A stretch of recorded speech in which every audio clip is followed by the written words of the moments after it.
পশ্চিমবাংলায় বাংলা পক্ষ বলে এক মোল্লা পক্ষ জন্ম হয়েছে। কেউ কেউ আবার একে ল্যাংড়া পক্ষ বলছে। এই ল্যাংড়া পক্ষের পেজেতে দেখলাম নাকি যে ওরা লিখেছে এই পুজোতে যে সমস্ত জিনিস কিনবে সব বাঙালিদের কাছ থেকে কিনবে। এই ল্যাংড়া পক্ষকে বলতে চাচ্ছি, মোল্লা পক্ষকে, এই বেজন্মা মোল্লা পক্ষগুলোকে যে জন্ম দিয়েছে তাদেরকে বলতে চাইছি, যদি হিম্মত থাকে এটা তোরা বল যে কোনো মুসলমানদের কাছ থেকে জিনিস কিনবে না, যদি কিনতে হয় হিন্দুদের কাছ থেকে কিনবে।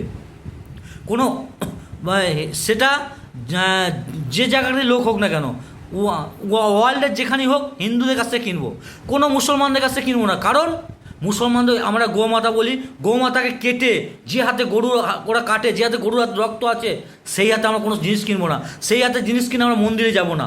এটা বলা হিম্মত থাকলে বল। কাংলা পক্ষ তোদেরকে বলছি, এই মোল্লা পক্ষ, হিম্মত থাকলে এটা বল। তুই ভারতবর্ষের মধ্যে বিভেদ সৃষ্টি করছিস।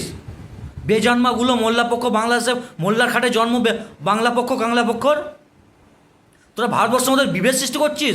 আর যে পশ্চিমবাংলায় আছিস এই নন বেঙ্গলের জন্য তোরা যে টিকে আছিস, ইতিহাসগুলো খুলে দেখ। বেজন্মার জাত কোথাকারে, এদেরকে এখনও সময় আছে, শুটিয়ে লাল করা উচিত এই বেজন্মাগুলোকে।